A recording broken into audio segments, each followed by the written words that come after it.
The sun was only beginning to rise over Camp Raven, painting streaks of pale orange across the dusty parade ground.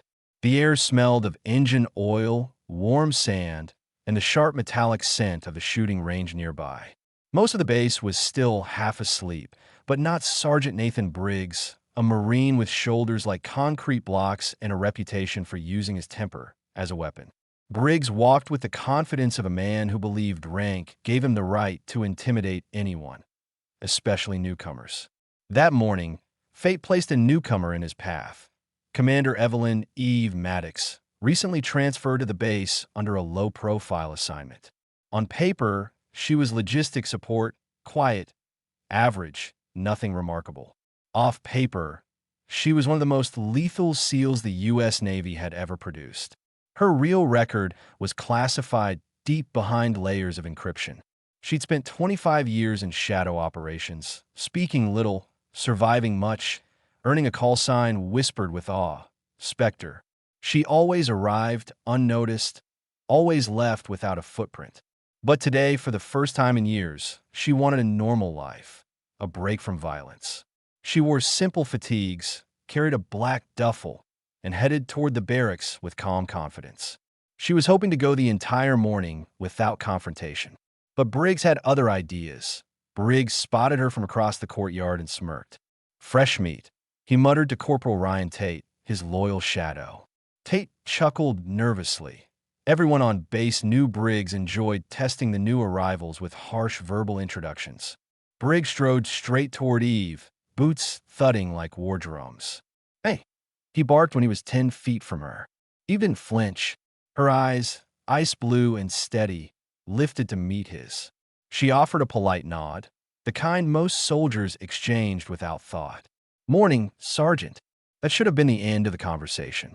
But Briggs hated confidence, especially in someone who didn't bow to him. He stepped closer, much closer than necessary. "You must be lost," he said, towering over her. "This base isn't a daycare for soft recruits. You even know how to hold a rifle." Tate snickered.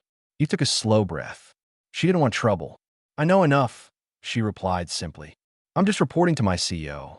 Briggs scoffed loudly. "Your CO? I am your CO until I say otherwise." His voice dropped, becoming more threatening. "And rule number 1? When I talk, you don't blink unless I permit it." Eve studied him. Not with fear, but with the patience of someone who had faced men far more dangerous in places far darker than this base. "Sergeant," she said quietly, "I suggest we end this conversation now." But Briggs leaned so close she could feel his breath. "Or what? You gonna cry? You're on my base now. And if you don't obey," his grip suddenly clamped around her arm. "You'll die now." The words were meant to dominate. He didn't know they would be the last he'd speak before his world flipped. Literally. The grip on her arm was the final line. Eve's expression didn't change, but something ancient and trained inside her awakened. In less than a second, her body shifted, smooth, efficient, lethal. While Tate blinked in confusion, Eve planted her foot, twisted her shoulder, and snapped Briggs's wrist off her arm like it was nothing more than a twig stuck in her sleeve. Before he could react, her other hand hooked his elbow, her hip rotated, and she executed a perfect SEAL-level joint-disrupting throw. The entire courtyard watched as the 230-pound Marine was lifted clean off the ground and slammed onto his back with a thunderous crack. Air exploded out of Briggs's lungs. His eyes bulged. Tate froze, unable to process what had just happened. Eve stepped back calmly, her stance trained, her breathing steady. Briggs groaned in pain, clutching his arm. What the hell? Who are you?" he gasped. Eve didn't answer immediately. She simply reached into the duffel bag he'd knocked to the ground and pulled out a matte black badge case. She tossed it on his chest. Briggs opened it with trembling fingers and went pale. Inside was a golden insignia most Marines would never encounter in person. SEAL Team Valor Credential, Black Ops Division. And at the bottom, stamped in cold steel, Commander Evelyn Maddox, 25 years active service. The silence around them thickened.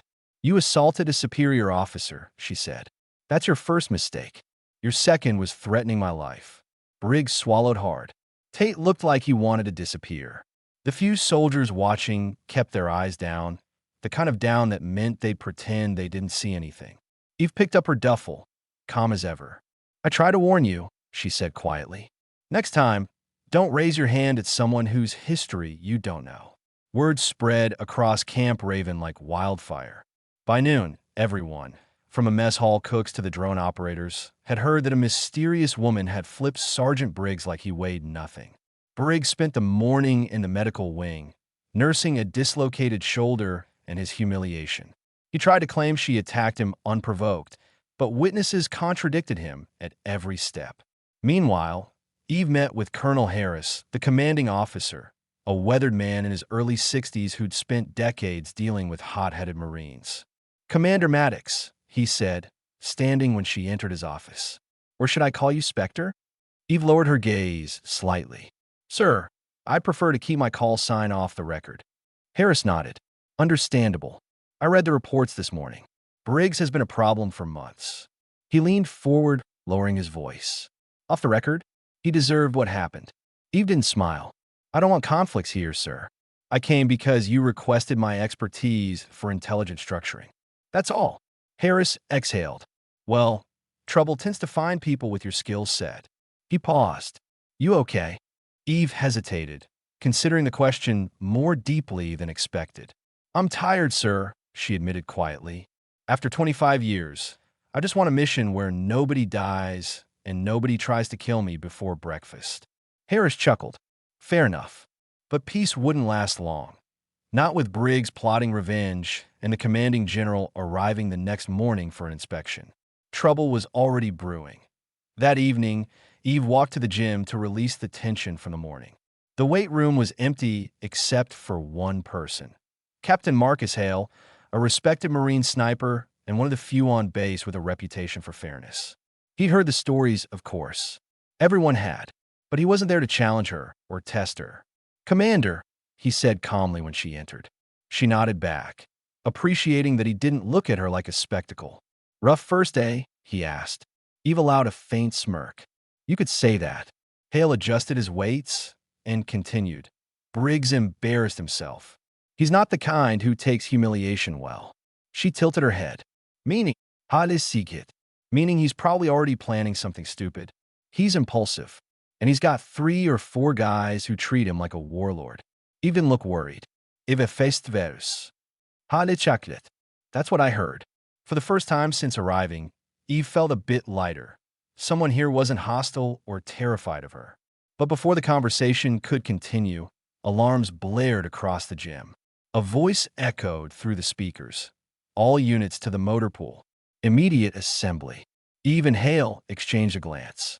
Something was wrong. They rushed out and found chaos. Briggs, ignoring his injury, was screaming at a group of armed Marines, accusing a mechanic of sabotaging a vehicle. It was pure nonsense, fueled by rage and dangerously escalating. Eve stepped forward. "Sergeant Briggs," she said firmly, "stand down." He spun toward her, eyes full of hate. "You think you can humiliate me and walk around like a queen?" he shouted. "You ruined my career." Eve remained still. "You ruined it yourself." Briggs snapped. He charged. Hale moved to intercept Briggs, but Eve lifted a finger, signaling him to stand back. She could end this without anyone else getting hurt, if Briggs left her no choice. As Briggs lunged, Eve sidestepped gracefully, redirecting his momentum and sending him crashing into a stack of fuel crates. Marines shouted and scrambled back. Briggs scrambled to his feet, roaring like a wounded bull. "Fight me," he shouted. "You think I'm scared of some washed-up SEAL? I'll kill you." Eve didn't respond with anger. Instead, she walked toward him slowly, deliberately, speaking loud enough for every Marine to hear. "Sergeant, you have 2 options. You can surrender, and we end this professionally. Or," she slid into a combat stance, so smooth it looked effortless, "you can continue, and I will end this decisively." Briggs roared and swung wildly. Eve ducked, pivoted, and landed 3 precise strikes. One to the wrist, one to the knee, one to the solar plexus. Briggs collapsed. His rage couldn't protect him from physics and precision. Marines gasped. Tate dropped his weapon in shock. Hale stepped forward, placing a firm hand on Briggs's shoulder. "Sergeant, that's enough," he said. For the first time, Briggs didn't fight back. He was broken, physically and mentally. Eve looked around at the stunned crowd.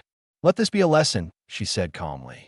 "Respect isn't won through intimidation." She turned to leave, but Colonel Harris arrived, witnessing the aftermath. He didn't scold her. He simply nodded once. Approval. Briggs, defeated, was escorted away. The next morning, General Whitaker arrived at Camp Raven for a surprise inspection. He was known for zero tolerance on misconduct. As soon as he was briefed on Briggs's behavior, his expression hardened. "Sergeant Briggs is relieved of duty effective immediately," he ordered. "And Commander Maddox," he turned to Eve, "you handled yourself with discipline." Eve nodded, appreciating the acknowledgement. But the general wasn't done. "I've reviewed your classified file," he said quietly. "Your experience is unparalleled. The Pentagon wants you to lead a new threat analysis unit." Eve blinked. She had not expected another leadership assignment, especially not so soon. Hale stepped forward. "Sir, with respect, Commander Maddox came here seeking quieter work." Whitaker studied her face. "Is that true?" Eve hesitated. The past 25 years weighed heavily on her shoulders. She remembered the countless missions, the lost teammates, the near-death moments, the things she could never speak of. She looked down. "I don't want violence, sir," she said softly. "Not anymore." Whitaker took a deep breath. "Then take the position. It's intelligence only. No combat." That surprised her. For the first time, a mission didn't involve killing, only preventing. Eve nodded slowly. "I'll accept it, sir." Whitaker smiled slightly. "Good. And Commander, welcome home." That afternoon, the base returned to normal.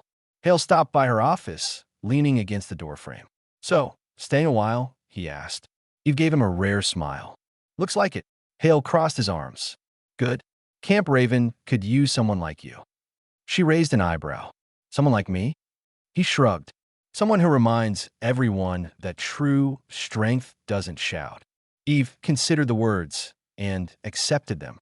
For the first time in decades, she felt a strange sense of belonging and peace. Maybe, just maybe, she had finally found a place to breathe. Before we wrap up, if you're still here, you're clearly someone who enjoys powerful, justice-driven stories. Make sure to subscribe to Grow for Justice so you never miss the next one. And tell me in the comments. Where are you watching from?